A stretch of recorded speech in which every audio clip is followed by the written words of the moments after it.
त्यामुळे आता कलाला सुद्धा आईची चिंता वाटायला लागते आणि भीती वाटायला लागते। त्यामुळे ती डॉक्टरांना म्हणते की डॉक्टर तुम्ही प्लीज माझ्या आईसाठी बाहेर जाऊन खोटं बोलाल का।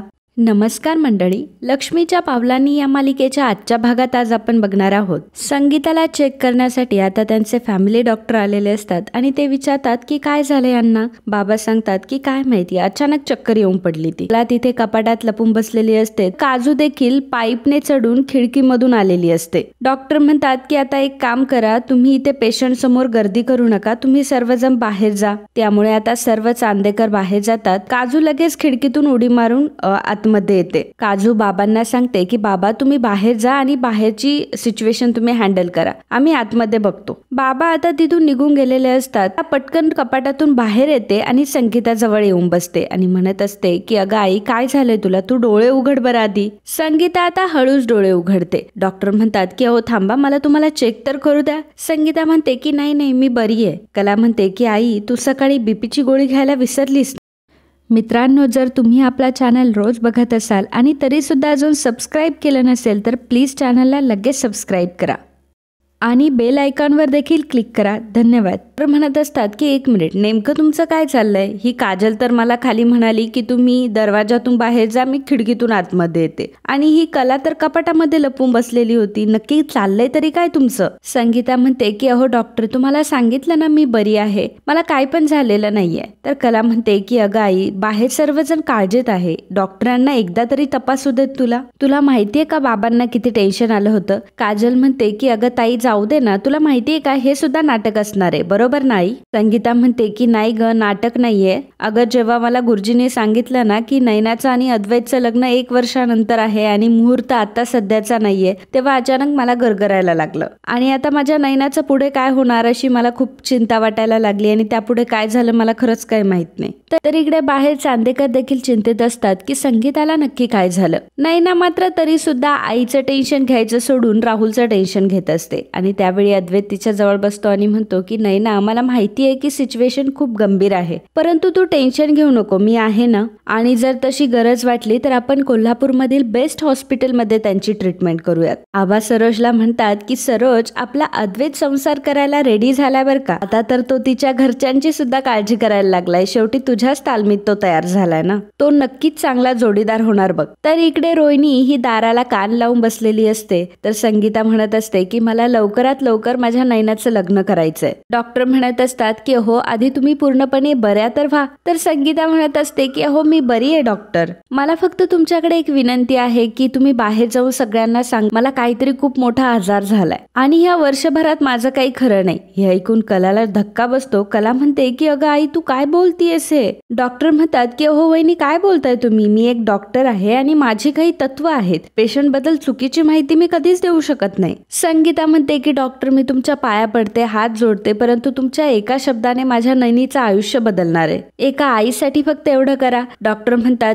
की मिस कला मी आता जातो इथून। तर कला म्हणत असते की अगं आई नैनाताईचं लग्न तसंही होणार आहे, फक्त 1 वर्षानंतर बोलले, एवढंच तर गुरुजी बोललेत आणि ठीक आहे ना, पण तरी सुद्धा तुझी एवढी घाई का बरं आहे। संगीता म्हणते की मला खूप घाई आहे कला, सांग ना त्या डॉक्टरांना, तुझं तरी ते ऐकतील, आणि आज जर हे लग्न पुढे गेलं नाही तर मी स्वतः माझ्या स्वतःचं काहीतरी बरं वाईट करून घेईल, आणि आता तर मी खरं बोलते, खोटं बोलत नाही। त्यामुळे आता कलाला सुद्धा आईची चिंता वाटायला लागते आणि भीती वाटायला लागते। त्यामुळे ती डॉक्टरांना म्हणते की डॉक्टर तुम्ही प्लीज माझ्या आईसाठी बाहेर जाऊन खोटं बोलाल का। रोहिणी मात्र मनामध्ये म्हणत असते की रोहिणी ह्या चांदेकरांच्या पूर्ण फॅमिलीमध्ये तूच एक आहेस की जी हुशार आहेस, तू ह्या बाईला अगदी बरोबर ओळखलंय। ही बाई चांदेकरांच्या घरात नैनाचं लग्न लावून देण्यासाठी काहीही करू शकते, पण ही बाई शेवटी माझीच मदत करतीये। ही अशी मुलगी जर घरात आली आणि हिचं जर अद्वैत सोबत लग्न झालं तर माझ्या राहुलचा मार्ग मोकळा आहे। तर कला डॉक्टरांना म्हणत असते की डॉक्टर प्लीज आमची मदत करा।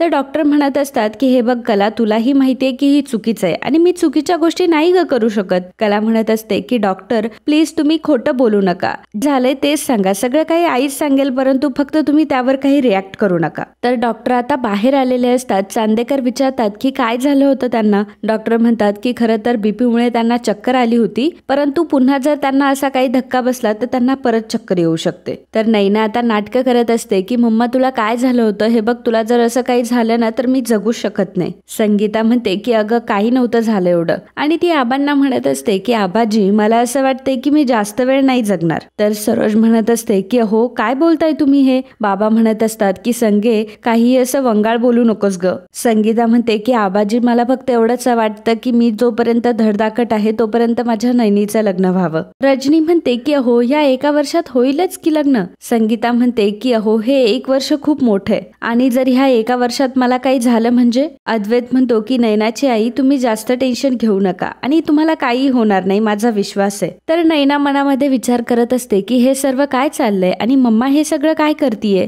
जर असंच चालत राहिलं तर हे लोक उद्या माझं आणि अद्वैतचं लग्न लावून देतील. तर आता आबा म्हणतात की आता काय करता येईल, जवळचा मुहूर्त काढता येईल का. गुरुजींना ते तसं विचारतात देखील. संगीता म्हणते की अहो आबाजी म्हणजे तो काढीव मुहूर्त असतो ना तो गुरुजींना विचारा ना आहे की काय. आणि मग आबा गुरुजींना विचारतात की गुरुजी काही काढीव मुहूर्त निघतोय की बघा. गुरुजी बघून सांगतात की आहे 5 दिवसानंतर एक मुहूर्त आहे, परंतु त्यावर जर लग्न झालं नाही तर 1 वर्ष तुम्हाला थांबावं लागेल. आबा म्हणतात की गुरुजी आम्हाला मान्य आहे, तुम्ही हाच मुहूर्त काढा. बाबा म्हणत असतात की अहो आबाजी 5 दिवस म्हणजे खूप घाई होते असं नाही वाटत का तुम्हाला. अहो सगळं खूप घाई गडबडीत होईल. आबा म्हणतात की अहो लग्न म्हणजे दोन्ही कुटुंबाची जबाबदारी आहे आणि मान अपमान काय घेऊन बसलात. आता तुमची मुलगी आमच्या घरी सून म्हणून येणार आहे, हाच आमच्या घरचा खूप मोठा मान असणार आहे. त्यामुळे तुम्ही काळजी करू नका, सगळं काही ठीक होईल. त्यामुळे संगीताच्या तर आता मनासारखं झालेलं असतं. संगीता एकदमच खुश असते. सर्व चांदेकर देखील खुश असतात. तर नैना मात्र मनामध्ये म्हणत असते की हे सगळं काय होऊन बसलंय. त्याला मात्र लांबूनच हे सर्व बघत असते आणि देवी आईला म्हणत असते की देवी आई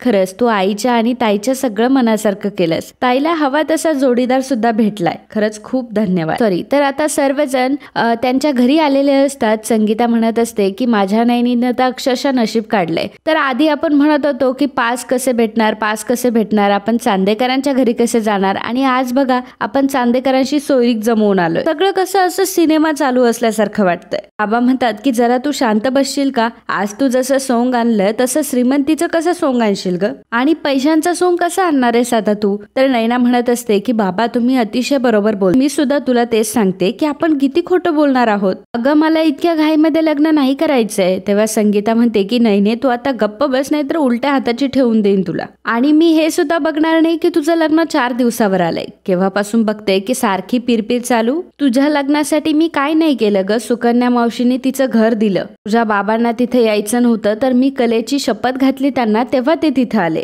माझी कला जर तिथे येऊन राबली नसती ना तर हे लग्न 4 दिवसांनी काय तर कधीच जमलं नसतं. आणि तू आता असं काय बोलतेस. माझ्या कलेला मी अख्ख्या दिवस डांबून ठेवलं होतं कारण ती चांदेकरांच्या नजरेस पडू नये म्हणून. आता पण माझ्या कलेला तिच्या बहिणीच्या साखरपुड्याला सुद्धा आणि तुझा काय हा मूर्खपणा चाललाय ग. तर नैना म्हणत असते की मम्मा अगं मला खरंच टेन्शन येतंय. संगीता म्हणते की अगं लगीन जमणाऱ्या पोरीला टेन्शन हे येतच, आणि आज आपण त्यांना आपलं घर म्हणून सुकन्या मावशीचं घर दाखवलं, पण परत जर त्यांना यायचं असेल तर मग काय करायचं आपण. आणि तसंही आपल्याला हे नाटक जास्त दिवस करता येणार नाही, त्यामुळे तू तुझ्या रूम मध्ये जा आणि लग्नाची तयारी. आता आपलं काही ऐकणार नाही असं नैनाला समजलेलं असतं. नैना मात्र आता खूप टेन्शन मध्ये आलेली असते की आता करायचं तर काय करायचं. तर मित्रांनो आजचा हा भाग इथे संपतो. पुढील भागात आपल्याला पाहायला मिळणार आहे त्या नैनाचा फोन बघते आणि म्हणत असते की हा आगाऊ चांदेकर सारखा फोन का करतोय, आणि शेवटी ती फोन घेते. तर अद्वैत तिला म्हणत असतो की आता थोडा वेळ आपण बोलूयात ना. तर कला फक्त त्याला हा असंच बोलत असते. अद्वैत तिला विचारतो की काय झालंय नैना, म्हणजे तुम्ही फक्त हा एवढंच करताय. तर नैना ही राहुलला म्हणत असते की खरं तर खऱ्या लव्ह स्टोरी ह्या कधीच पूर्ण होत नसतात, परंतु आता होईल. तर आता नैना नक्की कुठलं पाऊल उचलणार आहे हे आपल्याला पुढील भागातच समजेल. तर मित्रांनो असेच लक्ष्मीच्या पावलांनी या मालिकेचे डेली अपडेट बघण्यासाठी आताच आपल्या चॅनलला सबस्क्राईब करा, आणि हा व्हिडिओ आवडला असेल तर व्हिडिओला लाईक आणि कमेंट करायला अजिबात विसरू नका. धन्यवाद.